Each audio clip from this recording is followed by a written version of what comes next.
ప్రేమపూర్వకంగా ఆహ్వానిస్తా ఉన్నాము. నేటి లేఖన భాగము కొలస్సీలకు రాసిన పత్రిక 4వ అధ్యాయము 2వ వచనము. ప్రార్థన యందు నిలకడగా ఉండి కృతజ్ఞత గలవారై దేవుని యందు మెలకువగా ఉండుడి. దేవునికి స్తోత్రం కలుగును గాక. ప్రియ దైవజనమా, ఈ ఉదయకాల సమయంలో పరిశుద్ధాత్మ దేవుడు చక్కని మాటలు బోధిస్తూ మన ముందుకు నడిపిస్తూ ఉన్నాడు. ఇక్కడ ఈ మాటలు చక్కగా రాయబడి ఉన్నది. ప్రార్థన యందు నిలకడగా ఉండమని, రెండవదిగా కృతజ్ఞత గల వారై దేవుని యందు మెలకువగా ఉండమని. ఈ రెండు పదములను ఈ వాక్యం మొత్తం 2 పార్ట్స్గా మనం డివైడ్ చేస్తే, మొదటిది ప్రార్థన, రెండవదిగా దేవుని యందు కృతజ్ఞత.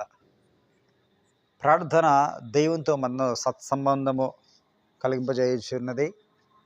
కృతజ్ఞత దీనందు జీవితం అనేది ఏ స్థితిలో నుంచి దేవుడు మనం రక్షించి ఉన్నాడో ఆ స్థితిని ప్రతిక్షణంలో జ్ఞాపకం చేసుకుంటూ ఆయనకు కృతజ్ఞులై జీవించడం అన్నట్టు.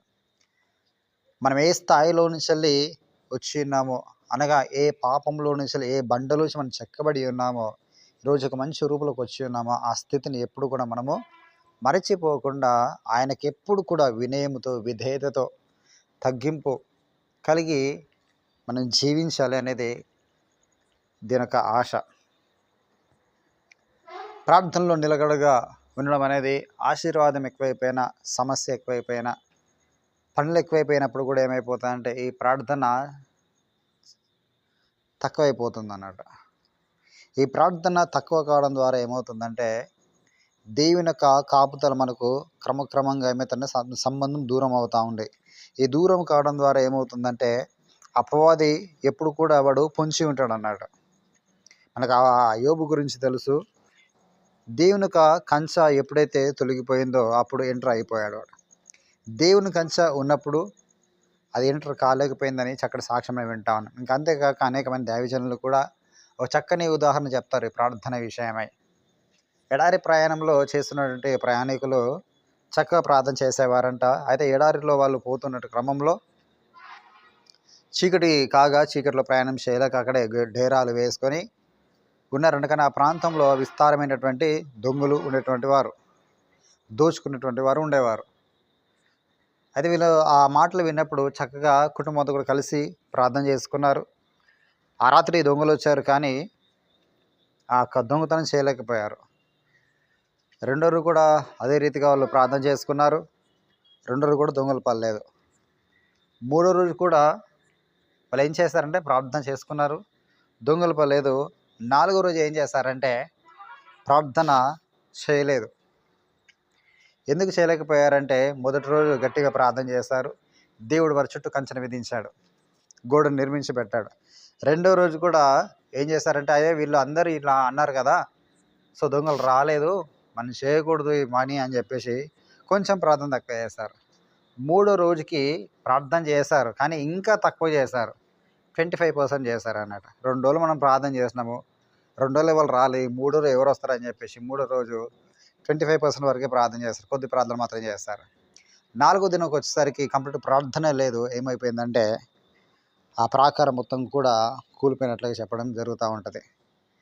ఆ దొంగలు ప్రతిరోజు వచ్చారు కానీ మొదటి రోజు మంచి గోడ నిర్మించబడింది, వాళ్ళంతా పరిశాన్ అయిపోయారు అంతా కూడా.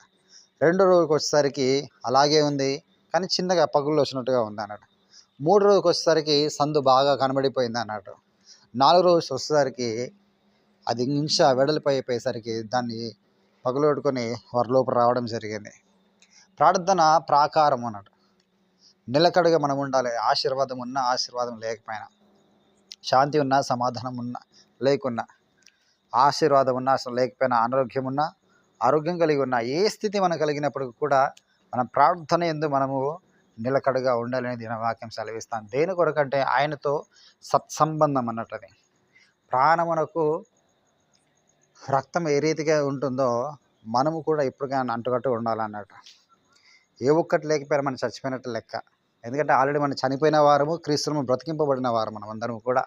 ఆయన రక్తం చేత కొనబడిన వారము, ఆయన రక్తం చేత బ్రతికింపబడుతున్న వారం కాబట్టి ప్రార్థనలు ఎప్పుడు కూడా మనము మెలకువ కలిగి ఉండాలి, ఆయనతో సత్సంగం కలిగి ఉండాలి. రెండవదిగా ఆయనకి ఎప్పుడు కూడా మనము కృతజ్ఞతాపూర్వకంగా మనం జీవించాలి. ఈరోజు బ్రతికి ఉన్నామంటే, శ్వాస తీసుకుంటున్నామంటే, పని చేసుకోగలుగుతా ఉన్నామంటే, ఒక ప్రార్థన చేసిన వెంటనే ఒక గొప్ప కార్యమును చూస్తూ ఉన్నామంటే, అది కేవలం దేని యొక్క కృప.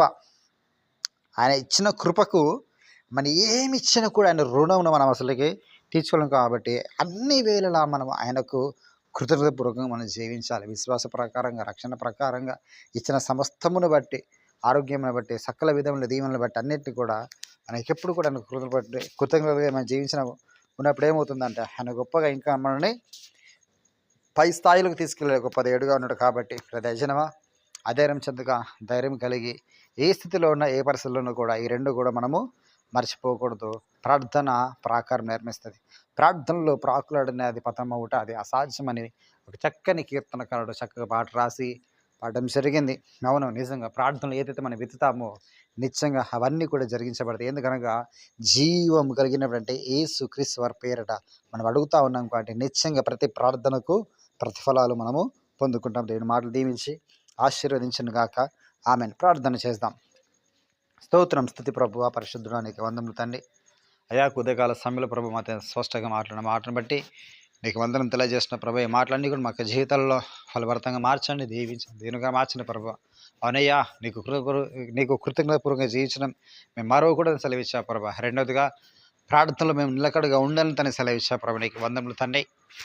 అవును, ఈ రెండు మాకు చాలా ప్రాముఖ్యమైనది ప్రభు. నీకు వందములు తండ్రి. నీతో సహవాసం ఉండాలి ప్రభువ.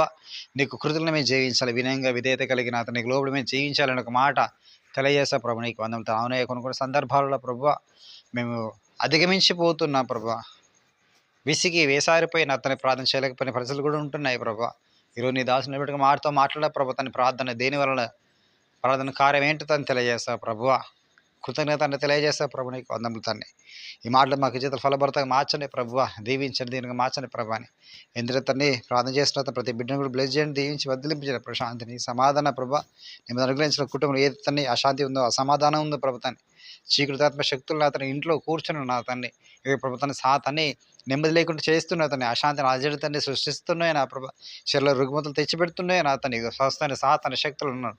నజరేయుడైన యేసుని అధికారం గల నామములో బంధిస్తుంటున్నాము నా తండ్రి. ఆ కుటుంబంలో తన్ని గొప్ప కార్యమే జరిగించి మహిమ మీరు మాత్రం పొందాల్సిందిగా ఆర్పిస్తారు. ఏ ఒక్కరు తన్ని ఏ స్థితి కొరకు నా తను ప్రార్థిస్తున్నాడు, తను ఏక పరిస్థితుల కోసం ప్రార్థించిన ప్రభుత్వని ఆర్థికంగా, ఆరోగ్యంగా నా తన్ని పెళ్లి వివాహం కొరకు, నా తన గర్భఫలం కొరకు, తన ఉద్యోగముల కొరకు, నా తన్ని విడుదల కొరకు, విముక్తి కొరకు, నా తండ్రి నిత్య ఆశీర్వాదం కొరకు, నా తను దేని విషయం తను ప్రార్థన చేసిన ప్రతి ప్రార్థన గొప్ప జవాబు దయచేసి మహిమ మీరు మాత్రం పొందగలను ఆరోపిస్తాం. సంస్థని హస్తాలకి అప్పచెప్పుకుంటూ యేసు క్రీస్తు వారి పేరట అడిగి వేడుకుంటున్నాము పరమ తండ్రి. Amen, amen, amen. God bless you. వీళ్ళందరూ కూడా దీవించి ఆశీర్వదించును గాక.